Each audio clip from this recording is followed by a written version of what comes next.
कार्यक्रम है महिला अधिकारिता विभाग जोधपुर की तरफ से आयम शक्ति योजना अंतर्गत उड़ान का कार्यक्रम है। आयम शक्ति उड़ान को कार्यक्रम है। हाँ जी, पटेल जी का मायने जानकारी का है। जानकारी का ही है। हाँ जी,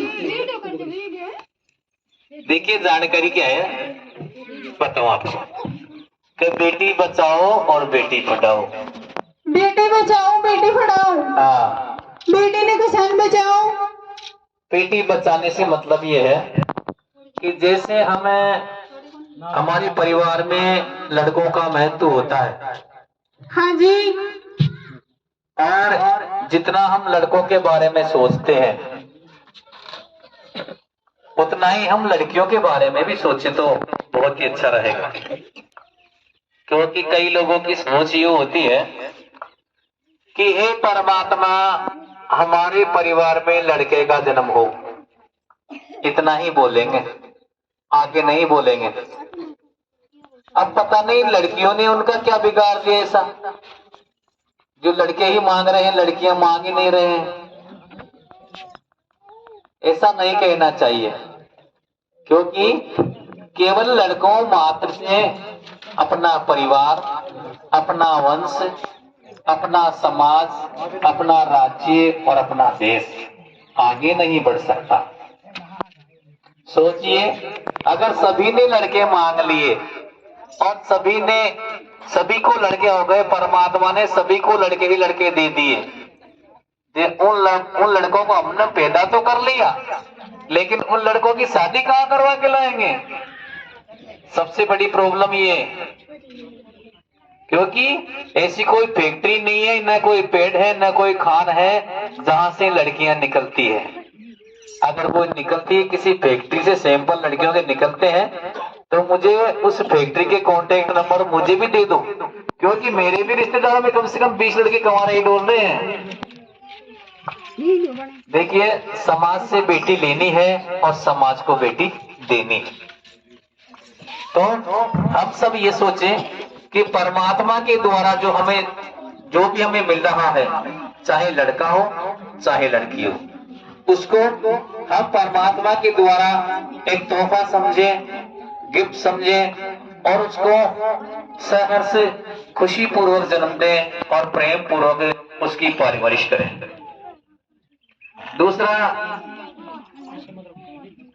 दूसरा आता है बेटी पढ़ाओ। बेटी पढ़ाओ से मतलब ये है कि जिस तरह से हम लड़कों को पढ़ाते हैं वैसे ही लड़कियों को भी पढ़ाना चाहिए। लेकिन लोगों की सोच क्या है, मैं अपने लड़के को कलेक्टर बनाऊंगा, एसपी बनाऊंगा, डीएसपी बनाऊंगा, आईजी बनाऊंगा, डीआईजी बनाऊंगा, वगैरह बनाऊंगा और वगैरह बनाऊंगा। कुछ भी बनाने को तैयार है। और जब से उनसे पूछे कि लड़की के बारे में, कुछ नहीं। वो क्या कहेंगे, अरे यहाँ चूल्हा चौका समानती है, आगे चूल्हा चौका सम्मेल लेगी, क्या निहाल करेगी। ऐसा नहीं सोचना चाहिए। अब देखिए जो ही बच्चा 2-2.5 साल का होता है तभी उसकी मम्मी का विचार सुनिए आप कैसे होते हैं। थोड़ा तुतला के बोलने लगेगा, वो ज्यादा नहीं बोलेगा। मम्मी पापा दादा दादी नाना नानी चाचा चाची इतना ही बोलेगा, बुआ फूफा। और फिर मम्मी के विचार देखिए, उनकी उस बच्चे की मम्मी के विचार देखिए, वो फिर कैसे करेगी। अजी वो सुनते हो चुन्नू के पापा, बोली क्या बात है, मैं तो अपने चुन्नू को इंग्लिश मीडियम में एडमिशन करवाऊंगी। जबकि बच्चा अभी कपड़े ही नहीं संभाल रहा है। इंग्लिश मीडियम में एडमिशन करवाऊंगी, चुन्नू बड़ा हो गया, इंग्लिश मीडियम में एडमिशन हो गया, कॉलेज में बढ़िया एडमिशन हो गया, कोचिंग चल रही है, अच्छी सुविधाएं मिल रही है, बढ़िया कपड़े जूते जुराब सब मिल रहे हैं। चुन्नू जब 20-21 साल का होगा, ऐसा बुरा मत मानना, सभी लड़के बराबर नहीं होते। तो चुन्नू जब 20 साल का 21 साल का हो गया, जब रेखा बदलने लगेगी और जब जवानी में पैर धरेगा तो पता है क्या कहेगा, पापा आप सब जानते हो आजकल सब ऑनलाइन चलता है। पापा तुरंत पकड़ लेंगे, इसको टच के मोबाइल की सख्त जरूरत है। टच का मोबाइल दिला दी। उसके बाद में फिर कहेगा पापा कॉलेज बहुत दूर है, कभी टेम्पू, कभी रिक्शा, कभी ऑटो, कभी बस। मेरी क्लासें मिस हो जाती है। समझ जाएंगे पापा कि इसको बाइक की भी जरूरत है। बाइक लेगा, मोटरसाइकिल अपने बड़वा बाप ने 2 किलोमीटर आगे जाएगा और 2 किलोमीटर आगे जाके गाड़ी को खड़ी करेगा, चारों तरफ देखेगा ऐसा कोई तो नहीं है, और फिर मोबाइल निकालेगा और फोन मिलाएगा, हेलो कहाँ हो। अगली पार्टी जवाब देगी अभी तो घर पे ही हूं, बोली क्या बात है, आज शाम को अपनी तरफ से 5 स्टार होटल में डिनर है। अगली पार्टी बोलेगी पापा है ना, अरे कोई भी शॉपिंग का, कोचिंग का कोई भी बहाना बना लेना, आजकल तो चलता है। और फिर बोलेगी मैं तो करके हूं, क्यों टेंशन है, अभी पापा से कल ही 20,000 रुपए डलवाए हैं। पापा सपने सजाए बैठे हैं कलेक्टर बनाऊंगा, और बेटा इधर गुलछर्री उड़ाने की तैयारी चल रहा है। देखिए कम से कम लड़कियां ऐसा नहीं करेंगे। लड़कियां अपने पैसे को इन्वेस्ट नहीं करेगी, बेकार नहीं करेगी, पैसा भी खर्च करेगी तो एक काम में ही लेगी, अपनी पढ़ाई के काम में। वैसे सभी के बेटे समान नहीं होते हैं, और जहां तक बेटों की बात होती है, जब परिवार में संस्कार अच्छे हैं तो निश्चित रूप से आपके बेटे भी सही हैं। अगर हमारे संस्कार बढ़िया हैं तो हमारे बच्चों के संस्कार भी सही होंगे, क्योंकि औलाद वही करेगी जो देखेगी। इसलिए हम खुद भी सतर्क रहें। तो हमें लड़कियों को भी पढ़ाएं। लड़कियों को पढ़ाएंगे वो अपने पांवों पे खड़ी हो जाएगी, सर्विस भी लग सकती है, और अगर मान लीजिए सर्विस भी नहीं लगती तो कम से कम उसको मेहनत तो आ ही जाएंगे तरीका। तो हमें बच्चों को पढ़ाना है। अच्छा एक डांस नहीं, एक डांस और कराएंगे, अच्छा सा 11 साल का सा डांस, जैसे डांस में तो हल्का सा ठीक ठाक। हाँ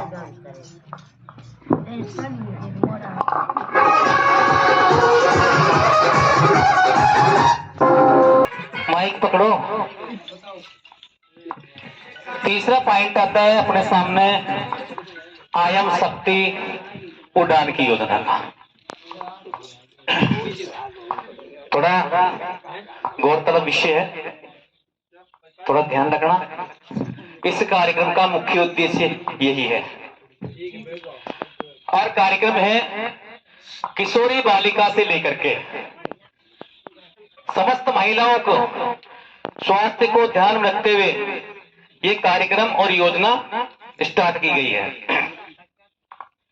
देखिए महिलाओं का जहां नाम आता है, महिलाओं के लिए कहा गया है कि महिलाएं जगत जननी है और मातृ शक्ति है।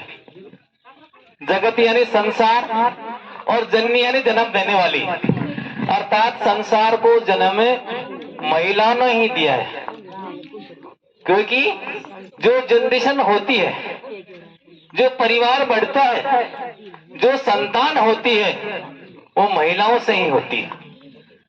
पुरुष तो इतना है कि कमाएंगे और अपनी जो घर की जो अर्थव्यवस्था है उसको सुचारू रूप से बनाए रखेंगे। अच्छी तरह बैठ जा, एक बार बैठ जा दोबारा नहीं लेगी, जैसे बैठना है।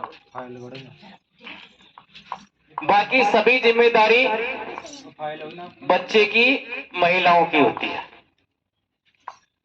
जब से बच्चा घर में रहता है तब से जिम्मेदारी बढ़ती है उसके रख रखाव की, वहां से रक्षा करती है वो।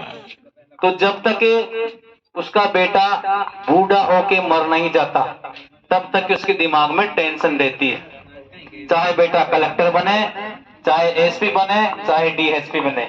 लेकिन माँ की आत्मा ये कहेगी भगवान जाने मेरा बेटा कहाँ होगा, कैसा होगा, सुख में होगा या दुख में होगा, पता नहीं धूप में होगा या छांव में होगा, पता नहीं फूलों की कलियों में होगा या फिर कांटों में होगा। यही टेंशन लगी रहती है। तो मातृशक्ति है, जगत जननी है। तो मातृशक्ति और जगत जननी के अनुसार परमात्मा ने महिलाओं को इनके शरीर में एक प्रतिक्रिया दी है। वो प्रतिक्रिया हर महिला को हर महीने होती है और किशोरी अवस्था से वो प्रतिक्रिया स्टार्ट हो जाती है 13 वर्ष की आयु से। तो उस प्रतिक्रिया को अलग अलग नाम से पुकारा जाता है, वैसे आप सभी जानती हैं, लेकिन हमारा जो दायित्व बनता है मैसेज देने का वो हमें देना पड़ेगा। तो उस नाम, कई महिलाएं उसे मास के आने की कहती हैं, कई महिलाएं उसे मासिक धर्म कहती हैं, और कहीं उसे पीरियड का नाम देती है और कई माहवारी का नाम दे देती है। उस प्रतिक्रिया के दौरान इनको कुछ व्यवस्थाओं की जरूरत होती है। पहली व्यवस्थाएं और थी क्योंकि शिक्षा नहीं थी, लेकिन व्यवस्थाएं उस टाइम भी थी। पहली व्यवस्थाएं थी धोने की और सुखाने की।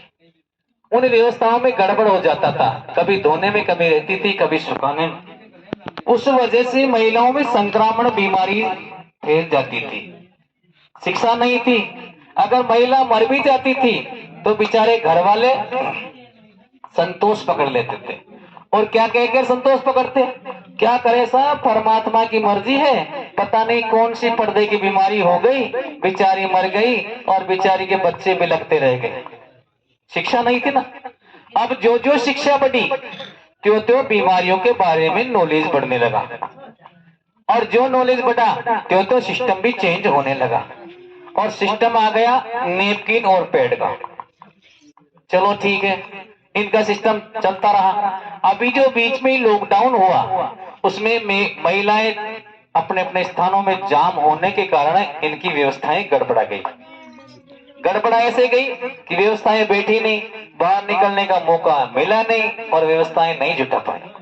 तो मजबूरन उन्होंने पुराना सिस्टम अपना लिया। पुराने सिस्टम में वही संक्रमण बीमारी लागू हो गई। लिस्ट सामने आई कि हजारों की तादाद में महिलाएं मर चुकी हैं और लाखों की तादाद में महिलाएं संक्रमण बीमारी से संक्रमित हो रही है।